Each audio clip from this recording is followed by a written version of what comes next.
Hi எல்லாருக்கும் வணக்கம். எல்லாம் நலமா இருக்கீங்களா? இன்னைக்கு வந்து பார்த்தீங்கன்னா ஒரு சூப்பரான ஒரு வீடியோ தான். எனக்கு இந்த வீடியோ ரொம்ப ரொம்ப பிடிக்கும். ஏன் அப்படின்னா ஒரு சகோதரி வந்து கேட்டிருந்தாங்க, செல்ஃப் கேர் பற்றி கொஞ்சம் சொல்லுங்க அப்படின்னு சொல்லியிருந்தாங்க. அதே மாதிரி இன்னொரு சகோதரி சொல்லியிருந்தாங்க, நான் என்னதான் மாமியார் மாமனார் நாத்தனார்கிட்ட வந்து நான் அன்பாக இருந்தாலுமே எனக்கு வந்து நல்ல பேரே கிடைக்கல, என் வீட்டுக்காருக்கும் நல்ல பேரே கிடைக்க மாட்டேங்குது. இதனால எனக்கு வந்து ரொம்ப மன உளைச்சலாக இருக்குது. இதுக்கு வந்து நீங்களாம் எப்படி ஹேண்டில் பண்ணுறீங்கன்னு கொஞ்சம் ஷேர் பண்ணுங்க அப்படின்னு சொன்னாங்க. ஆக்சுவலாக இந்த வீடியோ தான் இன்றைக்கி நான் போடணும்னு சொல்லி நான் நேற்றே வந்து பார்த்தீங்கன்னா சில விஷயங்கள்லாம் வந்து நான் எழுதி வைப்பேன். ஏன்னா வந்து நம்ம மனசில் அப்பப்போ தோன்ற விஷயங்களை வந்து எழுதி வைப்பேன். அதே மாதிரி அந்த சகோதரி இன்னைக்கு காலையில் வந்து கமெண்ட்டில் சொன்னேன், இந்த மாதிரி இந்த விஷயத்தை பற்றி நான் இன்னைக்கு பேச போகிறேன், கண்டிப்பாக வந்து நீங்கள் லாங் வீடியோ பாருங்கள் அப்படின்னு சொல்லியிருந்தேன். நம்மள நிறைய பேர் வந்து பார்த்தீங்கன்னா செல்ஃப் கேர் அப்படிங்கிறது வந்து பார்த்தீங்கன்னா நம்ம வந்து ஹேரை வந்து மெயின்டைன் பண்ணுறது, ஸ்கின்னை வந்து மெயின்டைன் பண்ணுறது அப்படிங்கிறது மட்டும் இல்லாமல் அதையும் தாண்டி நிறைய விஷயங்கள் இருக்குது. நான் இன்னைக்கு இந்த 10 விஷயங்களை வந்து சொல்ல போகிறேன். இந்த 10 விஷயங்களில் நீங்கள் எதை ஃபாலோ பண்ணாமல் இருக்கீங்க, எதில் வந்து உங்கள் மேலே வந்து அக்கறை இல்லாமல் இருக்கீங்கன்னு உண்மையாக வந்து கமெண்ட்டில் வந்து சொல்லுங்கள். இது நம்ம மாதிரி ஒரு மகளிருக்கு ஒரு சிறப்பான ஒரு வீடியோ பதிவாக இருக்கும். ஸோ நம்ம எல்லாம் டிஸ்கஷன் மாதிரி தான் இந்த வீடியோ வந்து இருக்க போகுது. கண்டிப்பாக வந்து நீங்கள் கமெண்ட் செக்ஷனில் நீங்கள் எதில் வந்து ரொம்ப வந்து கேர்லெஸ்ஸாக வந்து இருக்கீங்க உங்கள் விஷயத்தில் அப்படிங்கிறதையும், நீங்களும் ஆமாம் இப்படி தான் நானும் இருக்கேன் அப்படிங்கிற மாதிரி விஷயங்கள் இருந்தால் கண்டிப்பாக வந்து கமெண்ட்டில் ஷேர் பண்ணுங்கள். இப்போ நம்ம வீடியோக்குள்ளே போயிடலாம். முதல்ல வந்து பார்த்தீங்கன்னா ஃபஸ்ட்டு விஷயம் சாப்பாடு. இந்த சாப்பாடு அப்படிங்கிறது என்னன்னா நம்ம வந்து நமக்கு பிடிச்ச வீட்டில் இருக்க நம்ம எல்லாருக்குமே, கணவருக்கு, குழந்தைங்களுக்கு, மாமனார் மாமியாருக்கு, வீட்டில் இன்னும் யாரெல்லாம் இருக்காங்களோ அவங்களுக்கு பிடிச்ச விஷயங்களை பார்த்து பார்த்து செய்வோம். ஆனால் நமக்கு வந்து பார்த்திங்கன்னா சில விஷயங்கள் பிடிக்கும், அது வந்து வீட்டில் இருக்கவங்களுக்கு பிடிக்காது. ஆனால் வந்து அதை நம்ம செய்யவே மாட்டோம். ஏன்னா நம்ம ஒரு ஆளுக்காக என்ன செய்யறது அப்படின்னு. நம்ம ஒரு ஆள் அப்படின்னாலுமே நம்மளும் ஒரு உயிர் தான் அப்படிங்கிறத நம்ம நிறைய பேர் வந்து நினைக்கவே இல்லை. இந்த விஷயங்கள் எல்லாமே 36 வயசுல தான் எனக்குமே வந்து புரிய ஆரம்பிச்சிருக்கு. உடம்புல சில வந்து வீக்னஸ்லாம் வர ஆரம்பிக்கும் போது நமக்கு தெரியுது, ஓஹோ நம்ம வந்து நம்ம உடம்ப கவனிக்கிறத விட்டுட்டோம் அப்படிங்கிறது. நம்ம நல்லா இருந்தால் தான் இந்த குடும்பம் நல்லா இருக்கும் அப்படிங்கிறத தாண்டி நம்ம நல்லா இருந்தால் தான் நம்ம நல்லா இருப்போம் அப்படிங்கிறது தான் ரொம்ப ரொம்ப உண்மையான விஷயம். ஸோ அதெல்லாம் வந்து பார்த்திங்கன்னா நம்ம வந்து பார்த்துக்கணும் அப்படிங்கிறதான் உண்மையான விஷயம். நம்மளுடைய உடம்பு வந்து குப்பை தொட்டியில் மிச்சம் மீதி இருக்கிறதெல்லாம் வேஸ்ட்டாக போகுதுன்னு சொல்லி, சாப்பாடு வந்து மீதமாகுதுன்னு சொல்லி நம்ம எல்லாத்தையும் சாப்பிட்டுட்டு கடைசியில் பிபி, சுகரு, அதுக்கப்புறம் தைராய்டு இந்த மாதிரி விஷயங்களால நம்ம வந்து அவதிப்படக்கூடாது அப்படிங்கிறதான் ஃபர்ஸ்ட் பாயிண்டே. அதனால சாப்பாடு மீதமானா கூட பரவாயில்ல, காக்கா குருவி கூட வச்சிருங்க, நாய்க்கு கூட வைங்க.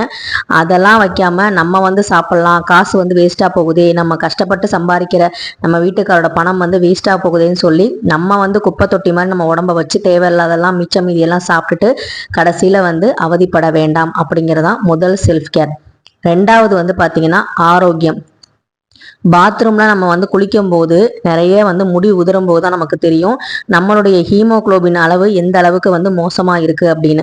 ஏன்னா ஹெச்பி லெவல் கம்மியா இருந்து ரத்த சோகை இருந்தா மட்டும்தான் முடி உதறது.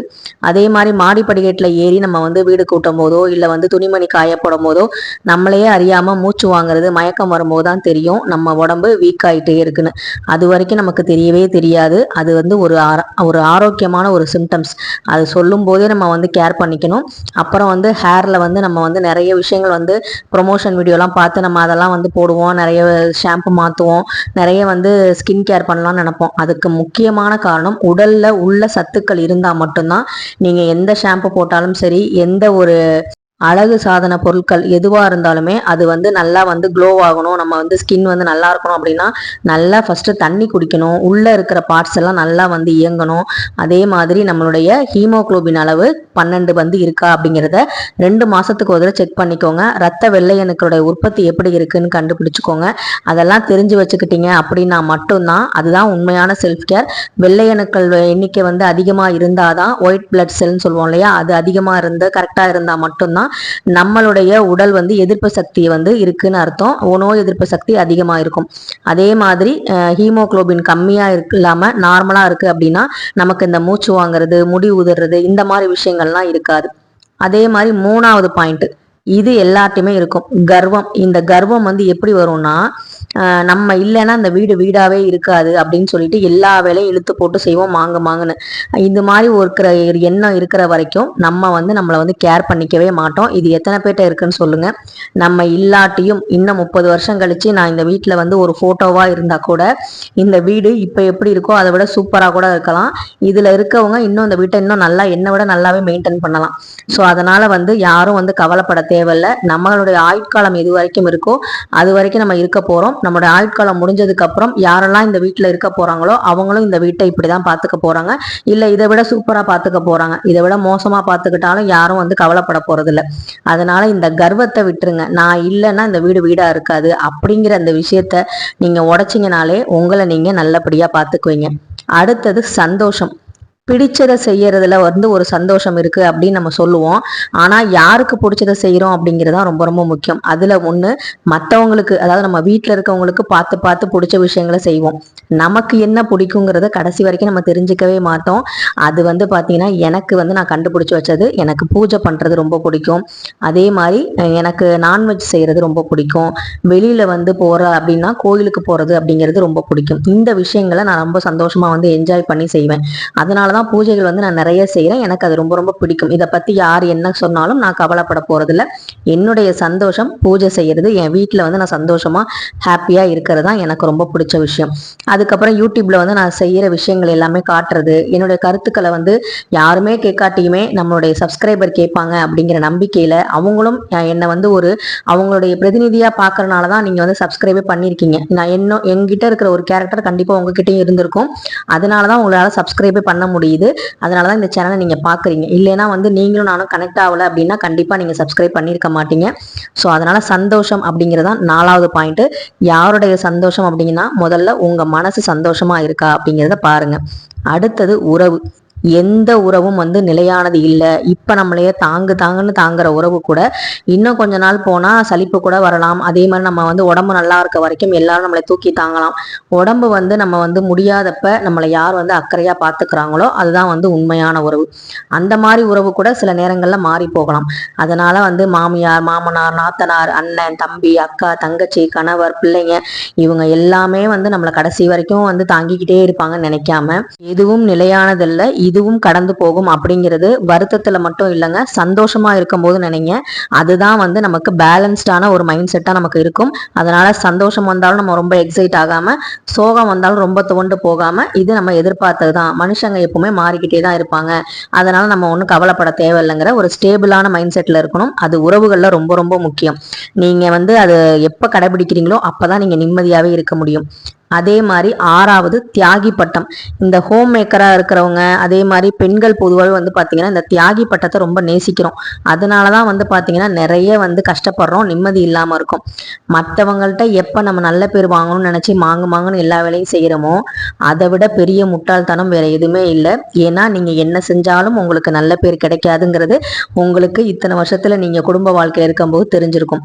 ஒரு சாப்பாடு நல்லா செஞ்சு நம்ம ஆசாசியா வச்சா கூட இது நல்லா இருக்கே அப்படின்னு சொல்லி யாரும் சொல்ல போறதில்ல. சாப்பிட்டுட்டு உப்பு இல்லைன்னா கண்டிப்பா குறை சொல்லுவாங்க. காரம் அதிகமா இருந்தா சாப்பாட்டுல கை கழுவிட்டு தான் போவாங்க. அதுவே நல்லா இருந்தா வாயை மூடிட்டு பேசாம சாப்பிட்டு போறதுங்க தான் நிறைய வீட்டுல நடக்குது. அதனால இந்த தியாகி பட்டத்தெல்லாம் நம்ம வந்து எதிர்பார்த்துக்கிட்டு இவங்க நம்மளை பாராட்டணும் அப்படிங்கிறதுக்காகலாம் செய்யாம உங்களுக்கு பிடிச்சிருந்தா செய்யுங்க. எனக்கு வந்து நான் ஏன் இவ்வளவு வேலை செய்யறேன்னா என்னோட வீட்டை நான் நல்லபடியா பாத்துக்கேன். என் கணவர் வந்து எனக்காக வந்து உழைக்கிறாங்க, என் பிள்ளைக்காக உழைக்கிறாங்க.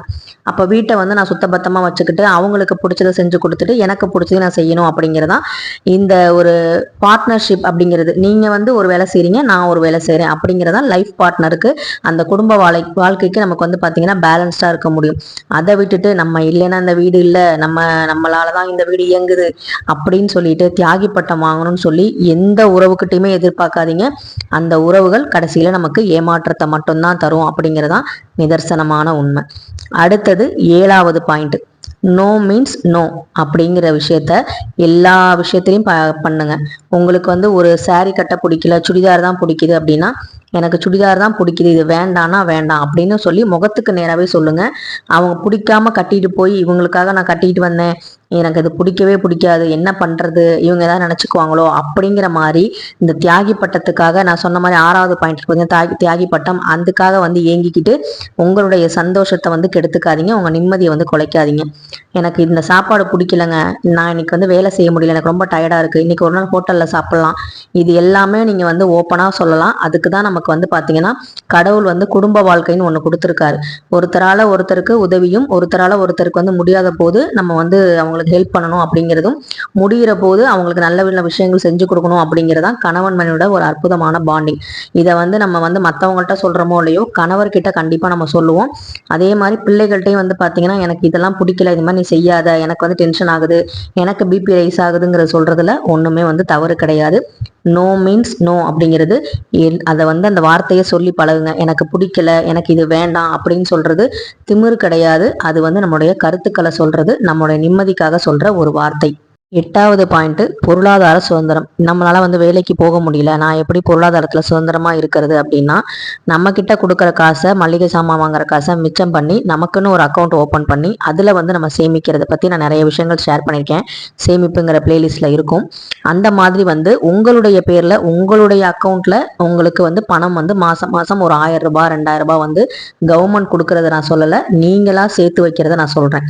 அந்த மாதிரி சேர்த்து வச்சீங்கன்னா உங்களுக்கு கண்டிப்பா ஒரு கான்ஃபிடன்ட் வரும். என்னைக்காவது ஒரு நம்ம பிஸ்னஸ் பண்ணலாம், என்னைக்காவது நம்ம வேலைக்கு போகலாம் அப்படிங்கும்போது அந்த அக்கௌண்ட்ல நீங்க தொடர்ந்து வந்து அந்த பணத்தை வந்து சேமிக்கும் போது உங்களுக்கு ஒரு கான்ஃபிடன்ட் வரும். வேலைக்கு போக முடியாத சூழ்நிலை இருந்தாலும், வீட்டு சூழ்நிலையால் வீட்டில் இருந்தாலுமே நீங்க வந்து பொருளாதார சுதந்திரம் அப்படிங்கிறது உங்ககிட்ட தான் இருக்கு, அதை நீங்க தான் வந்து டெவலப் பண்ணிக்கணும். அடுத்தது எதிர்பார்ப்பு. எதிர்பார்ப்பை வந்து குறைச்சிக்கிட்டா ஏமாற்றமே கிடையாது. இதுதான் வந்து 9வது பாயிண்ட். அது எல்லாருக்கிட்டையுமே சரி, குழந்தை, கணவன், மனைவி, அம்மா, அப்பா, அண்ணன், தம்பி, நாத்தனார், அண்ணி, கொழுந்தனார், யாரா இருந்தாலும் சரி, நீங்க யாருக்கிட்டையுமே வந்து எந்த ஒரு எதிர்பார்ப்பையுமே வச்சுக்காதீங்க. இவங்க நமக்கு நல்லதுதான் செய்வாங்க, இவங்க நமக்கு பாராட்ட தள்ளுவாங்க, நம்மளை வந்து நல்லா தான் இருக்கும்னு நினைப்பாங்க அப்படிலாம் நினைக்காதீங்க. அதுக்கெல்லாம் அவங்களுக்கு நேரம் இல்லை, அவங்கவுங்க வேலையை அவங்கவுங்க பார்ப்பாங்க, நம்ம வேலையை நம்ம பார்த்துக்கலாம். இதுதான் வந்து பாத்தீங்கன்னா எதிர்பார்ப்பை குறைச்சிக்கிட்டா ஏமாற்றம் கிடையாது. 10வது point self respect, self confidence. இது ரெண்டுமே ரொம்ப ரொம்ப முக்கியம். சுயமரியாதை, தன்னம்பிக்கை, இது ரெண்டுமே இருந்துட்டா நம்மளை யாராலையும் அடிச்சுக்க முடியாது. சுயமரியாதைங்கிறது 3வது மனுஷங்க, அதாவது நம்ம சொந்தக்காரங்கள்ட்ட தான் காட்டணும்னு இல்லை, நம்ம வீட்டில் நம்ம பிள்ளைங்கள்ட்டையும் நம்ம அதை வந்து சொல்லணும். எனக்கு சுயமரியாதை இருக்கு, அதை வந்து நான் யாருக்காகவும் விட்டு தர மாட்டேன். கணவன் மனைவி கிட்டையும், மனைவி கணவன் கிட்டையும் சொல்லணும். இது எல்லாமே வந்து பாத்தீங்கன்னா நம்ம பிறக்கும் போதே நமக்கு சுயமரியாதைங்கிறதும் ஒன்று ஆண்டவன் படைச்சிருக்கான், அதை வந்து யாருக்காகவும் விட்டு தராம இருக்கணும். அதே மாதிரி தன்னம்பிக்கை, எந்த சூழ்நிலை வந்தாலும் நம்மளால பார்த்துக்க முடியும், எதுவா இருந்தாலும் நம்மளால கடந்து போக முடியுங்கிற தன்னம்பிக்கை வந்து இருந்தா நம்மளுடைய எல்லா விஷயங்களும் நல்லபடியாக நடக்கும். இந்த 10 விஷயங்கள்ல நீங்க வந்து எதை மாத்திக்கணும், நான் இன்னும் இதுல இருந்து மாறணும் அப்படின்னு நினைக்கிறீங்க அப்படின்னு மறக்காம கமெண்ட்ல சொல்லுங்க. என்னுடைய கருத்துக்கள் உங்களுக்கு பிடிச்சிருந்தா நம்முடைய இந்த வீடியோவை லைக் பண்ணுங்க, ஷேர் பண்ணுங்க, மறக்காம சப்ஸ்கிரைப் பண்ணுங்க. அதே மாதிரி உங்க வேல்யூபிளான கமெண்ட்டை கண்டிப்பா சொல்லுங்க. கூடவே ஹைப் பட்டனையும் கிளிக் பண்ணுங்க. நம்ம சேனல் பிடிச்சிருந்தா மறக்காம சப்ஸ்கிரைப் பண்ணிட்டு பெல் ஐக்கானையும் கிளிக் பண்ணிட்டு ஆளுங்கிற அந்த பட்டனையும் அழுத்துங்க. அப்பதான் நான் போடுற எல்லா வீடியோவும் உங்களுக்கு நோட்டிபிகேஷன் வரும். நன்றி.